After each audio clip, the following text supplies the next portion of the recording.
Manchester City 2, Brighton 1. A very disappointing game from the Blues, but we move. Donnarumma signed. We will talk about that.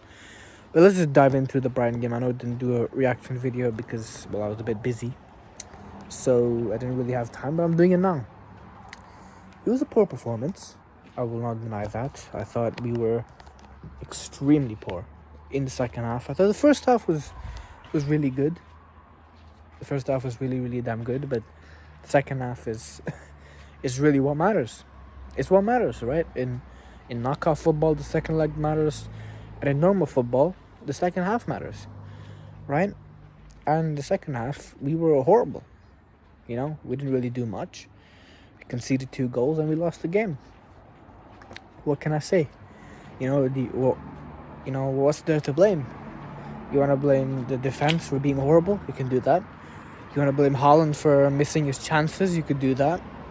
You want to, I don't know, blame the substitutions? Blame the players that even played? Blame whatever you want. You can blame them. I'm not going to blame anyone.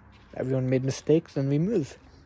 Right? We move on to those guys. I think you all know what I'm talking about, but we'll talk about that.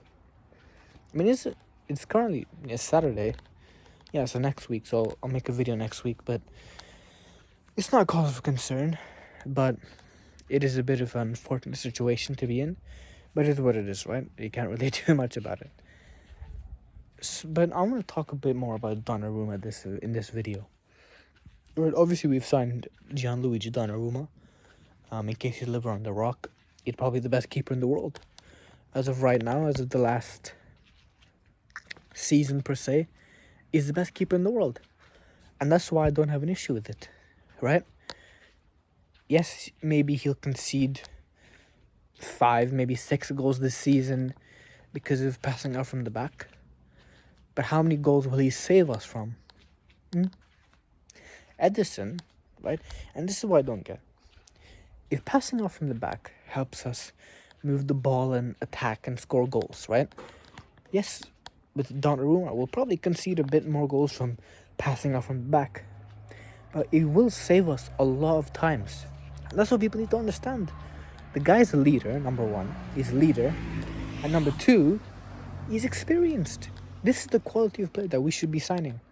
Champions League winner, Euro winner, captain of his national team, and a the player that screams at his backline when they make mistakes. This is the player that we should be signing for every position, not just goalkeeper, every position. This is the type of players that we should be signing, but we don't. We absolutely don't. Why?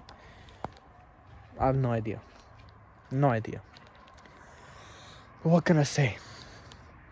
Listen, I think it's a brilliant signing. I think if anyone's going to doubt it, that's their problem, right? Because he's the best keeper in the world. And when you have a chance to sign someone who's the best in the position, you sign them.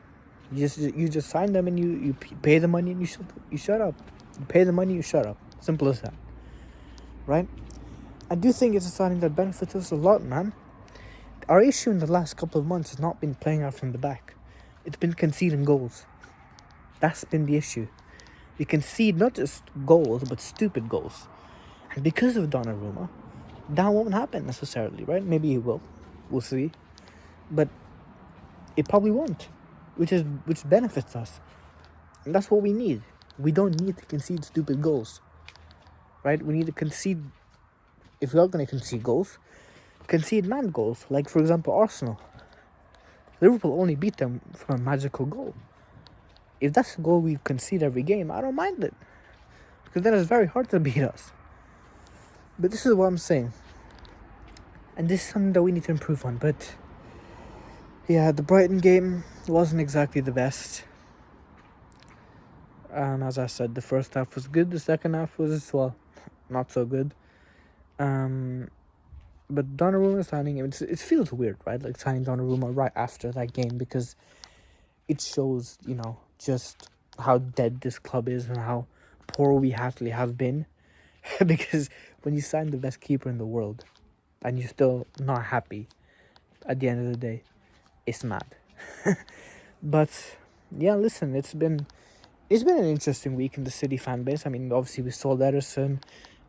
Big respect to the legend. I love Ederson. Listen, I know I criticized him. I mean, you guys didn't see that because I wasn't making videos then, but I criticized him a lot after that game against Al Hilal, and it's fair. It was really bad. But yeah, it is what it is, and I respect him, man. He's a legend of the football club. He's the greatest keeper we've ever had. So hopefully he succeeds. I wish him to succeed, and hopefully we meet again soon. Same thing with Gundogan. The Gundogan one is a bit weird because, you know, we kind of already sold him. So when you sell a player and you sign him again and then you sell him again literally a year after, it's a bit weird in it. So yeah, but love the guy and I really hope he succeeds as well. And he's a Galatasaray fan from childhood, so hopefully he will succeed. And then anyone else? Akanji on loan. That's a good deal, right? I would have liked a replacement, maybe a Vitor Heist, but obviously can't ask for everything. But yeah, it is what it is. And I do think that in the future we will be better off without them because, you know, Ederson, as much as he is a very good keeper at playing the ball, his shot stopping is horrible and has been for about 2 seasons now, maybe. You know, last season and the year before.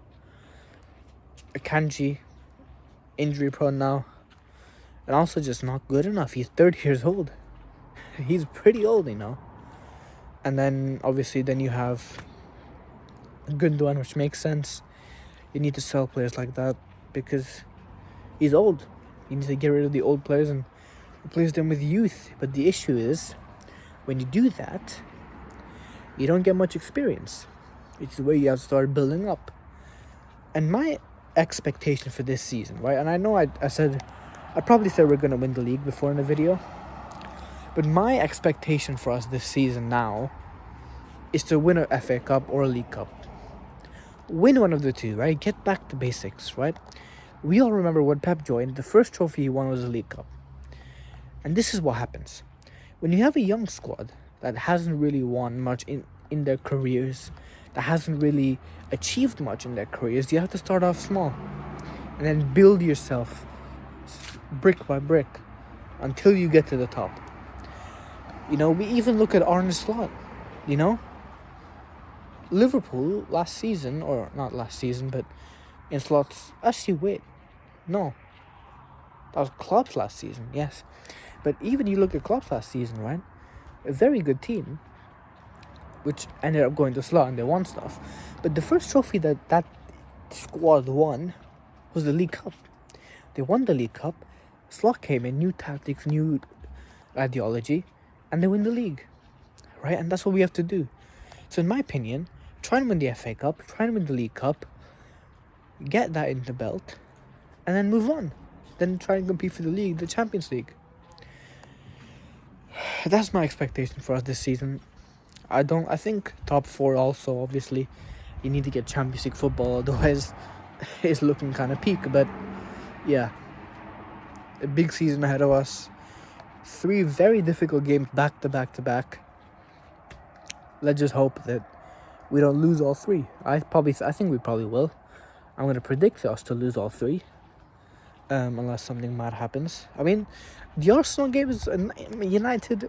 You probably expect us to win, but we probably won't. Napoli, they haven't been the best, but you just know De Bruyne is going to show up and absolutely destroy us.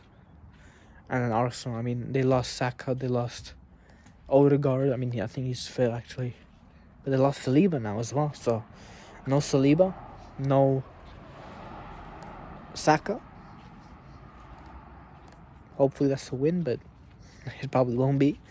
So not looking too good, but have some confidence, all right? The City fans watching, don't just sit there and be sad about it. We will get back to their best. Whether that's in a couple of months, next season, I don't know. But we will get back to our best, and we will win the league title once again. So whatever happens in the next 3 games, get it out of your head. Unless we win. If we win, then keep it in your head. But if we lose, get it out of your head and move on, right? Because we have pretty simple games after that. So the next 3 games, try your best, City. Hopefully win. If we don't, move on. That's my opinion. And yeah, we move.